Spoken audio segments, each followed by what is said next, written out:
Pisces, kamusta kayo? Hope you're all doing well and welcome to 1111 Pinoy Tarot. In today's reading, tingnan natin ang inyong love relationship or situationship. Ano yung energy ng person mo towards you or towards the connection.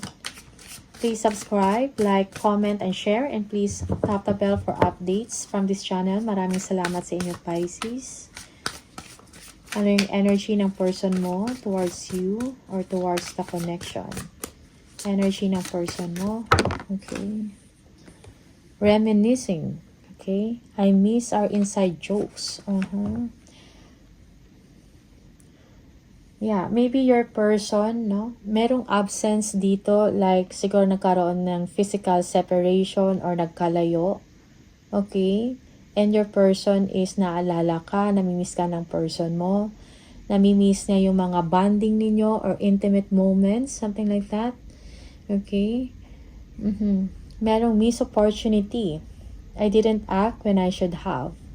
Nagkaroon ng opportunity yung person ninyo to talk to you or to express kung anong nararamdaman niya. Pero he or she, hindi siya nag-take advantage sa opportunity na yon. And now, merong realization sa part ng person ninyo. Okay? Or panghihinayang. Ego. Okay? For some of you, because of ego, no? Egoistic yung tao na to or ma-pride, kumbaga. Siguro merong pang in denial sa part niya na may interest or interesado siya sa inyo or gusto ka niya. Okay?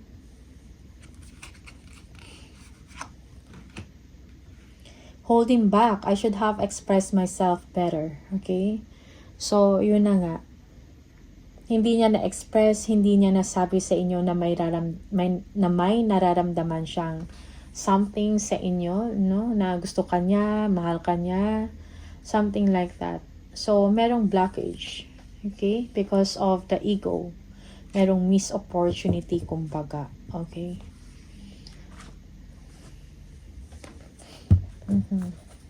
Tingnan natin. For Pisces, anong energy ng person mo, Pisces? Energy ng person mo.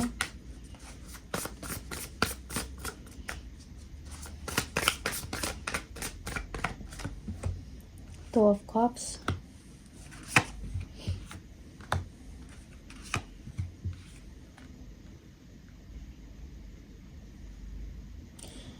Gusto ka ng tao na to, no? Like, parang merong something, no? Like, siguro soulmate kayo nito. Okay? It's just that parang hindi lang siya makagawa ng action na diretsahan towards you para sabihin or express, no?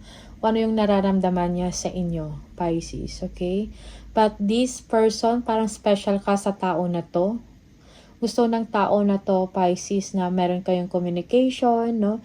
Merong pag-uusap, merong give and take, yung pagkakaintindihan lang, at saka cool, something like that. Okay? But this person, it seems na may something, no? Maybe pride or ego sa part niya, no? That's why hindi siya makapag-moves sa inyo. Okay? Seven of Pentacles. So, iniisip ka ng person na to, Pisces, hanggang isip na lang siya or daydreaming about you, about sa inyong dalawa. Okay?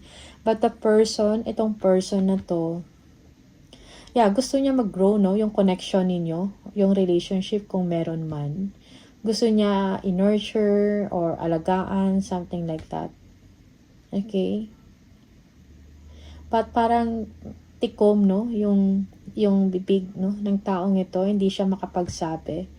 Although sometimes this person, nagpapakita siya na mga galaw, pero nagbibigay ito sa inyo ng confusion. Okay?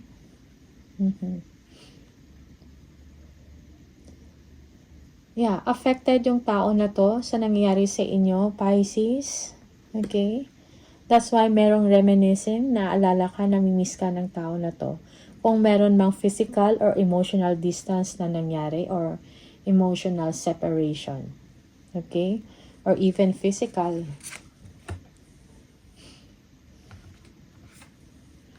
Eight of Pentacles. Your person, no, is hoping, praying na sana magkaayos kayo or merong pagkikita, no, merong pag-uusap na mangyari. Okay? Parang naghahanap siya ng mga paraan, no, means and ways, no, how to get to you. Also, this person, parang tinitingnan niya din, no, kung meron ka bang nararamdaman sa kanya or kung gusto mo siya. No, tinitingnan niya din no, yung mga actions mo. Okay? Yeah, the Star. Your person is really hoping na sana, kung hindi pa kayo, like, your person is wishing na magkaayos kayo or mag-on, something like that, or lumalim pa ang inyong connection. Okay? Just take what resonates for you. Minsan, reverse yung role. Okay? Yeah, again, daydreaming. So, daydreaming. Siguro nag-i-imagine yung person na to, no? Kung paano. Yeah, nag-i-imagine siya sa inyong dalawa. Okay? Paano kaya kung ganito? Ano kayang nararamdaman sa akin ni Pisces? Something like that. Or nag-iisip siya being the two of you together, no? Being in a relationship. Yeah, that's for some of you. Okay? Eight of Wands. Gusto magparamdam sa'yo ng tao na to. Gusto niyang mag-send ng mga messages sa inyo. Maybe email, text, or call, no? Also, maybe this person wants to take you out. Like, parang gusto kanyang i-invite para lumabas. And have fun together. Yeah. Or travel. Okay. Kung ano man yan. Ten of Wands. Okay. Maybe this person parang burdened na rin siya, no, sa kanyang nararamdaman. Okay? Kasi siguro tinatago niya lang yung kanyang nararamdaman towards you. He or she is holding back because of ego, because of pride. Okay? For some of you, this person, siguro madami din siyang obligasyon. Not only sa trabaho niya, maybe sa family niya din. Okay? Madami siyang mga responsibilidad. Okay?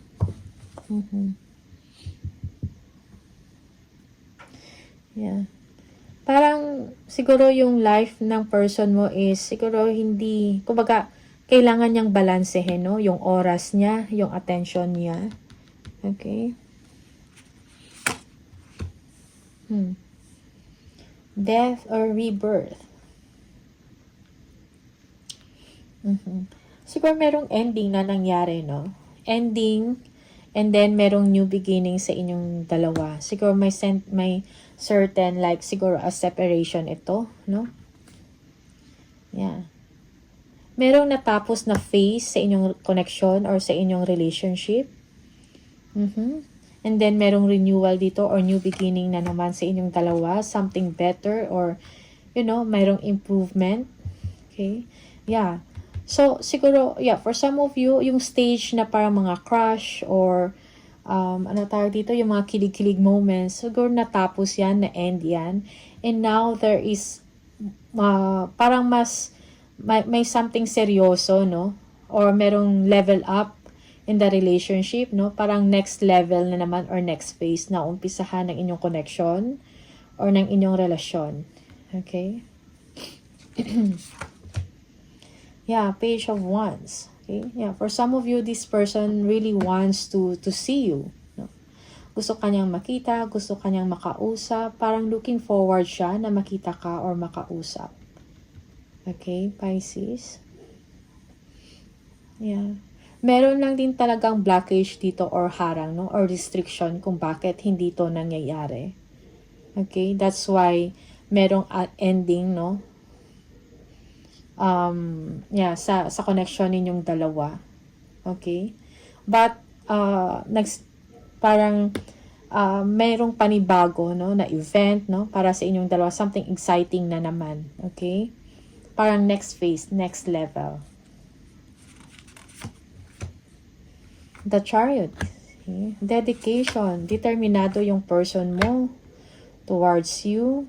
Okay? Siguro gusto kanyang puntahan, gusto kanyang bisitahin. Yeah. This person is also ambitious, no? Driven, kumbaga, no? Most especially if kung nagtatrabaho yung tao na to. Okay? This person is also an achiever. Ten of Swords, yes. So, yung person mo, parang feeling niya siguro, yeah, kung ano man yung mga challenges na nangyari sa part niya, okay, parang willing siya i-let go yon and mag-move on. Okay? And he or she is looking forward to see you and to talk to you. Okay? Ace of Wands. Attracted pa rin siya sa inyo, Pisces. Okay? Nandyan pa rin yung fire. So, your person feels that you're hot, sexy, attractive. Okay? But for some of you, still, there is no communication. Okay? Siguro yung person ninyo is heartbroken.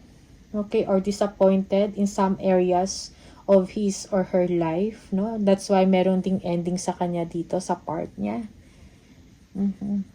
And now, he or she is moving on, recovering from pain, resting, kumbaga, no? And, yeah, merong rejuvenation na nangyayari sa person mo.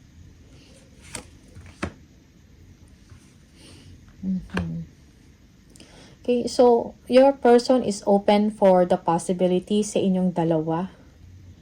Okay, yeah, for some of you, yung person mo is just enjoying the moment, no? Yung moment ninyong dalawa, kung anong man yung meron kayong ngayon, like status. So, parang okay na siya na ganun, okay? Siguro okay na siya na makita ka or nag-uusap kayo, something like that. And sa kanya is, you know, like the Fool, come what may, no? Kung ano man yung, kung kayo. Right? Seven of Swords. Siguro this person is sneaking out. Merong third party dito, like maybe siguro sa trabaho to or another person. Okay? Like, siguro sa gabi, meron siyang ibang ginagawa or nagsisneak out, something like that. Or meron pa siya ibang kinakausap or kinikita. Okay? Yeah, Four of Pentacles. So, the problem is, siguro challenging sa kanya yung part na, yeah, maybe your person is also being strategic because you are this person, Pisces, na parang you're not giving attention or you're not giving your energy to this person. So, that's why, itong tao na to, yung person na to, naghahanap ng ways or nagiging strategic, no, para makita ka or makausap ka. Okay, if this is not a third party thing, okay. Yeah. Three of Pentacles. For some of you, Pisces, you are aware that this person, meron pa siyang ibang kinakausap. Okay? Yeah, for some of you, this is an office affair or kasama mo to sa trabaho. Okay? Yeah, this person wants to communicate with you, wants to support you sa trabaho, gusto niyang makipag-cooperate, makipag-coordinate sa inyo, gusto makipag-communicate, no, towards one goal. Okay, Three of Pentacles. Yeah, gusto ng person na to na parang merong pagkakaintindihan sa inyong dalawa. And that's why this person also is, no, parang ini-enjoy niya lang yung moment, kung ano yung meron sa inyo, ano yung status ninyong dalawa. No, open siya sa possibilities na magkaroon nito ng improvement or merong level up, no, sa connection or sa relationship.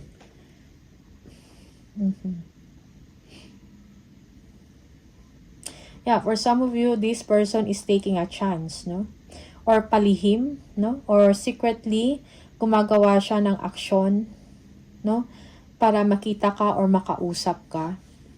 Yeah, gumagawa ng paraan or para-paraan, something like that. Okay? Interested yung tao na to sa'yo. Pisces. Lalo na you, Four of Pentacles, it's like you are not giving attention to him or her, no? Parang protective ka din sa sarili mo. That's why siguro yung tao na to parang namamagnet towards you dahil ikaw ay lumalayo.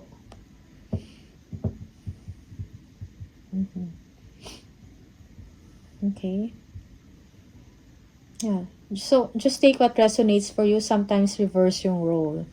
Okay. So, this person is merong ending. May nangyari sa part niya, no? Like ending. Okay. And, yeah, maybe siguro merong mga difficulties sa part niya. And now, merong ending doon. At ngayon, ready na siya to start all over again. Okay? Or, merong fresh start sa kanya. Okay?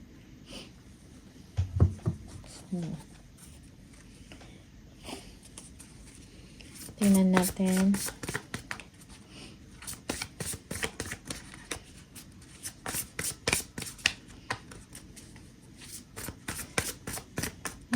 Laging ka sa isip ng tao na to, it's like parang importante ka sa kanya, no? Parang merong inspiration or inspired siya. Okay? Gusto kanya lagi makita. He or she wants to see you, to talk to you, but now parang nasa healing stage pa siya, recovering. Kung ano man yung past or nangyari sa kanya na hindi maganda. Okay? And now, ready na siya makipag-usap, makipag-communicate sa inyo. Parang may next chapter. Pisces. Yeah, merong healing na nangyayari sa person mo. And now, he or she is moving on sa life niya. Okay? Yeah. This person is very attracted to you. Okay? Parang gusto niya magkaroon ng intimate moment with you. No? For him or her, parang you are the sexiest. Okay? Yeah. Gusto niya mag-move forward towards you. Okay?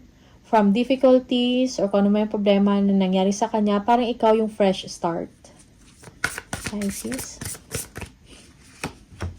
And the Magician. Yeah. Parang gusto niyang ayusin, no? Kung meron mang, siguro merong hindi pagkakaintindihan dito. Parang gusto niya ipakita sa kanyo na okay na siya. Okay? And gusto niyang makipag-ayos sa inyo or gusto kanyang kausapin. Gusto niya ipakita na he or she is okay and fine. Alright? Kung meron mga issues dito, no, na kailangan pag-usapan, so your person will take action. Like, gusto niya gawa ng paraan yun. Na para mabigyan ka ng kaliwanagan or magkaroon ng clarity kung anong nangyari sa kanya. Okay? Yeah, maybe because you, Pisces, you are also wondering kung anong nangyari sa kanya. But this person is a powerful person, like, kung ano man yung mga challenges na nangyayari sa kanya, na-overcome niya kaagad. No? He or she is a strong person, no? Parang kaya niyang gawa ng paraan or solusyon kung ano man yung problema, okay, na nangyayari. So, this person wants to work things out with you kung meron mang hindi pagkakaintindihan. No? Merong healing dito sa part niya or gusto niyang magkaayos kayong dalawa. Okay? Kung meron mang separation, emotional, or physical separation or distance. Okay, tingnan natin. For Pisces.